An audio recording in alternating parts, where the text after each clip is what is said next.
The Resident Evil marketing is amazing. Here to discuss with me is, of course, Zach Sharps. Hey, man. Well, hello there. Hello, hello. I hope you Hello. agree with me because I think that how Capcom rolled out Resident Evil 7 is just a stroke of genius. They did it really well, positioned it really well. Of course, at the time of this recording, we don't know if they hit the 4 million day one sales. Of course, they wanted to achieve, so we will maybe go back to that, talk about the game's success. But right now, I just want to talk about the rollout of this game. Obviously, it was a surprise announcement at E3, no leaks whatsoever, and it was announced, and yeah, in January you can play it. It's like a new game, January you can play it. It's like a little bit of a Fallout like announcement, and then yeah, like a half a year later you can play the game. That was a really great thing. And what they of course also did, and yeah, a lot of people were watching that E3 trailer, they were like, what is this Resident Evil? Wait, because it was first person, and they really looked at what PT did. Of course, PT was this playable teaser for Silent Hills from Kojima and Del Toro that made this, that they wanted to make this Silent Hills game, got cancelled by Konami, but it was a demo that was super popular on the PlayStation Network, and that got, Konami just threw it away, and now Capcom was looking at that and say, whoa, a lot of people like that, we have Resident Evil, and we're struggling with that, getting that back to the horror franchise. So they looked at that and they made that, and they also released like demos, multiple demos for this game to give you that vibe, a little bit from, they really looked at PT, because in that demo you also had like these puzzles and these weird endings and stuff like that. So they really looked at that, and people really liked that. Then they also had PlayStation VR support at the time of this recording, or like, yeah, as far as we know right now, this is the only huge AAA game that you can play with PlayStation VR from the beginning to the end. So that's super interesting. It's of course great for the marketing. A lot of people that bought this device, and there are like, yeah, some, right now we don't have any hard numbers, but I would say around the 600,000 people have the PlayStation VR. So a lot of people are looking at this game. Maybe they were not interested before or whatsoever, but they want a full game for the PlayStation VR. So they got it, and they got a lot of hype from Sony as well, a big push. Then they also talked about free DLC before the release that will be coming after launch. So I think that if you look at this, I haven't even talked about the release window. Like I said, January, a lot of games struggled. In October, Titanfall 2, for example. In November, Watch Dogs 2, Dishonored. They also, and this is a separate video that we will do, talked about week 1 DLC. So they released the game, and a week later you can pay for a whole story chapter. So they have been working on this like before the game's release, but they chose to not include it in the game. Anyway, different topic, we will talk about that, but this also shows me that the game was probably already done in holiday 2016, but they were smart about it. They thought, okay, this is a huge franchise, we can probably sell it in holiday, but it's way smarter to do it in January, because if you look around you right now, there are some PlayStation 4 exclusives, Yakuza 0, Gravity Rush 2, and the Kingdom Hearts like remix, sequel, prologue, I don't even remember the name, but it's crazy. Those games are coming out, but those are not huge, not for everyone, right? Mm-hmm. Not like Resident Evil. So they picked this release window, and yeah, it's great. It's the first huge release of the year. So if you look at that list, do you agree that they made the good choices for this game? I think marketing wise, yeah. I mean, when it really comes down to it, you got to look at sort of what the game is, though. It's basically somewhat of a copy pasted formula from like the Outlast games, Amnesia, as well as Layers of Fear, and some other sort of smaller indie titles that some of them became a bit bigger, like Outlast and Amnesia became more of like a huge success, and a lot of people looked at them with a more sort of prominent eye. 3 Layers of Fear, I'm not sure if everyone likes that game or not, but that's another smaller one that I can think of. And this game seems to be pretty small as well. People are reporting that it's only about like 12 hours long. I don't think that's small though, but okay. Yeah, but what I'm saying is, if you look at also the scale of the game, I mean, from what I've seen, gameplay wise, it's smaller corridors, stuff like that. So it's not like a huge open world or anything like that, or something No. more like with bigger set pieces like the other Resident Evil games that maybe require a lot more effort and time. So what I think happened here was they saw the playable teaser that was released, and they may have been working on something somewhat related, maybe were working on the engine and stuff like that, but I don't think that they were going this direction with the game originally until they saw the success and the massive amount of people that love the playable teaser. Then they just took a hard right, did that, only that, and then once they saw that the Silent Hills wasn't going to be a thing, they're like, oh my god, this is amazing, we need to get this out pretty quick while the hype is still real. And so they pushed it really hard. They pushed the development team really hard, because like I said, the reason why I brought up the smaller teams making games like Outlast, Amnesia, Layers of Fear is because Capcom has much larger teams on Resident Evil games, so they were able to get this done a lot quicker and make it still a polished experience, and that's what allowed them to have a possibility of releasing in the holiday of 2016. But like you said, they were very smart, decided to wait until January, and because of that, the game has a lot more focus on it.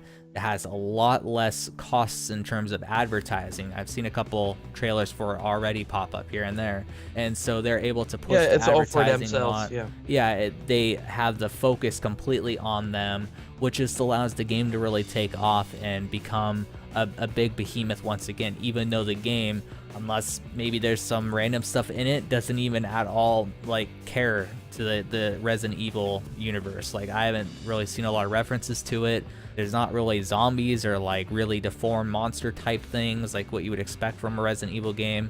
I've seen some things that are somewhat demonic, but everything I see from it is like a brand new take on Resident Evil. It pretty much is a reimagination, and because they were able to market it so well, and because they were able to get it out when they did, it's gonna take off. And already review-wise, I think it's been doing fairly well. I saw some 8s and stuff like that. Absolutely. So Yeah, people love it, and that's of course great. To your point though, you said that Resident Evil, that they probably like, I mean, the last Resident Evil game, Resident Evil 6, of course they had a lot of remakes. They remade like, or re-released in some form. Like the first one was remade, but Resident Evil 4, 5 and 6 were re-released on the new generation of consoles. But Resident Evil 6, the last game they worked on, released in 2012. So they have been working on this, you would imagine, for a pretty long time. And I totally agree. If you look I don't know though. Like, I think that they might have been working on something before, but then they saw this idea pop up and they're like, oh my god, especially like with Outlast and stuff like that succeeding. Maybe because Outlast came out beforehand, maybe they saw that succeeding and games like it, so maybe that's when they sort of went to it. But I don't know. According to an interview from Famitsu, they said that Resident Evil 7 began around February 2014. So that's like that's like three years, but still that's not a lot. And they also made demos, so people worked on those demos, and that's like a totally separate team. Because that's like a different part of the game.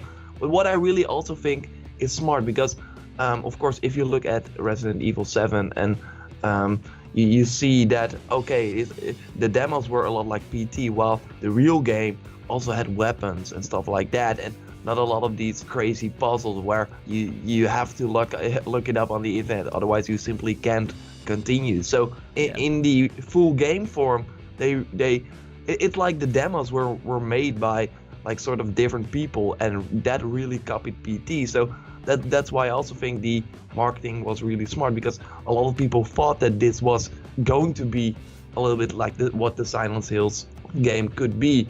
Well, they still made a horror game, and it's still like in a hallway, in a farming house and stuff like that. But they also had the weapons and like some weird monsters. Well, of course PT just had some crazy girl ghost, and I don't want to remember that game because I got really scared. But anyway, and it would make sense if Outlast sort of triggered that in their minds, because Outlast came out in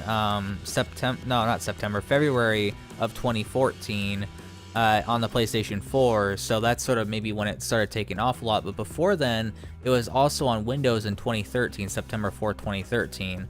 It's just in Absolutely. 2014 is when they started ramping up a lot. But maybe, you know, back in September 2013, they saw Outlast sort of blow up and become this phenomenon. And then once they saw it also work really well on consoles, that's sort of when they kicked it even more into overdrive. Because, I mean, if you think back to 2013 and to now, that's enough time for a very experienced Capcom team with a lot of people to make a game like that. And Absolutely. it's very smart for them to be that reactionary to seeing something succeed in the industry. Because I have no doubt in my mind this is not an original idea by them. There's no possible way Capcom, looking at the past Resident Evil games, thought of this. Like Resident Evil 6, garbage. Completely garbage. So there's no way that they thought of this just off the top of their heads. There's just no way. It had to have been a trend in that they followed. Yeah. And I completely applaud them for that. That's what you kind of want to do if you're in a huge slump like they were. And they took it, they ran with it. From everything that I've seen, really good game, and they deserve a lot of props for that, especially since their marketing team had the sense to hold off what they probably would have done as a holiday and just wait until January. That's also really, really smart on their part. Yeah, absolutely. I mean, the critique, of course, for Resident Evil 6 and maybe a little bit 5 as well, was that they wanted to get horror back. You want to be scared again, and this one is really, really scared. What do you think, to round out this topic, the PlayStation VR, did you think that also helped? I think it kind of was, in the sense that it would. I don't know. Like it could have went either way. Like they could have easily just released this game as is without the VR capability, and I think it would have been completely fine. I think by adding the VR element, though, it does add more of this is like a next generation Resident Evil game.